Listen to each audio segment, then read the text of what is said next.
안녕하십니까. 오랜만입니다. 오늘은 2021년 11월 6일 첫째 토요일입니다. 오늘도 제 작품 한 편을 낭송해 드리도록 하겠습니다. 어머니의 시간장. 임우희. 베란다에 옹기종기 작은 단지들이 정겹게 모여있다. 어머님의 간장향이 멀리 앞산에서 불어오는 솔바람 속에 살짝 스친다.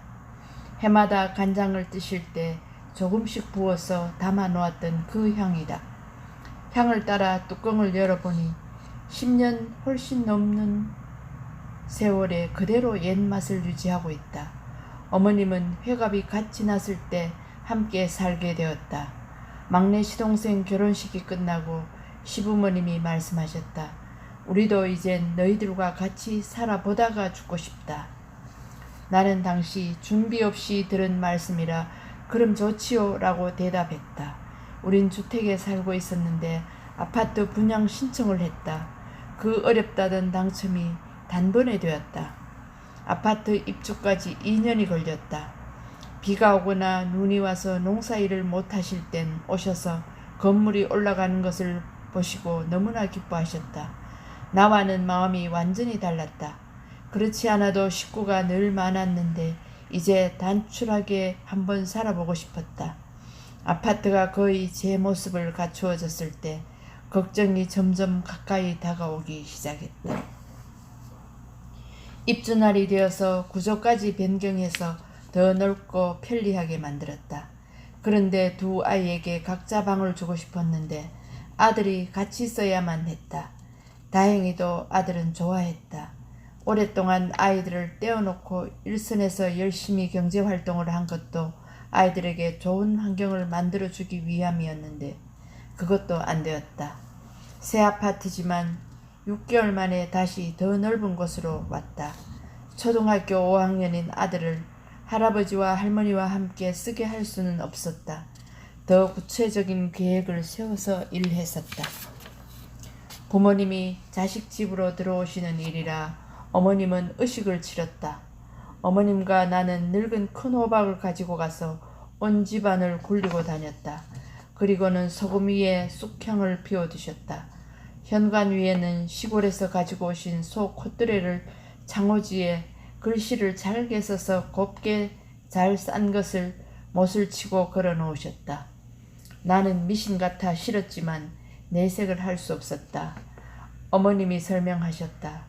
자식이 부모 집에 들어오는 것은 괜찮지만 반대일 때는 큰 자식에게 해로울까 싶어서 이렇게 해야 한다고 말씀하셨다. 그 당시에는 그런 것까지 해서 왜 오시고 싶을까? 마음속에는 잔바람이 일곤 했다. 어머님이 미리 처방을 많이 하신 덕인지 23년이 넘는 세월은 아이들 걱정을 하지 않고 바깥에서 편안하게 일할 수 있었다. 밤에 떠나는 여행도 여러 번 하기도 했다. 이젠 어른으로 계시는 것이 편안한 시간인데 어머님은 자주 편찮아서 병원에 가시는 일이 많아졌다. 이번에도 입원하고 며칠이면 또 쾌차하시리라 가볍게 생각했다. 입원하고 5일이 지날 무렵 점점 악화되기 시작했다. 우린 병원에서 하자는 대로 MRI 검사와 함께 종합검사를 했다. 검사 결과는 너무나 끔찍했다. 폐기종으로 심장, 십이지장, 기관지, 폐렴까지 각오하라고 한다. 모든 기능이 다 쇠진해져서 일주일을 넘기기 어렵다는 의사의 소견서를 받았다. 하루가 다르게 변했다. 남편은 형제들을 모아 대책을 세웠다. 자식들이 할 수 있는 일은 별로 없다. 그저 곁을 지키는 방법뿐인 것이 안타까울 뿐이다. 어머님 말씀이 메아리가 된다. 어른의 자리는 그저 있는 것이 아니다. 오랜 경험과 견딤으로 빚어낸 깊은 시간장 같은 변하지 않고 물 흐르듯이 순하게 일려주는 가슴 깊은 곳으로부터 나오는 긴 호흡이 된다. 오랜 세월 동안 같이 살아도 그 마음을 새기지 못했었다. 아버님을 더 잘 모시겠다는 나에게 어머님은 이젠 더 잘 하지 말아라. 내 건강부터 챙기라고 마지막 부탁이다. 너희 아버지는 그만하면 됐다. 세상과 영영 이별하기 2-3시간 전에 그렇게 깨끗하게 맑은 표정으로 말씀을 하셨다. 나도 먼 훗날 세상 끝나는 날 아이들 가슴에 남는 따뜻한 말을 남기고 싶다. 오래오래 담고 싶다. 행복하십시오. 그동안 제가 목소리가 갈라져서 녹음을 하지 못했습니다. 그래서 오랜만에 뵙게 되었습니다. 부디 건강하시고 늘 행복하시기 바랍니다.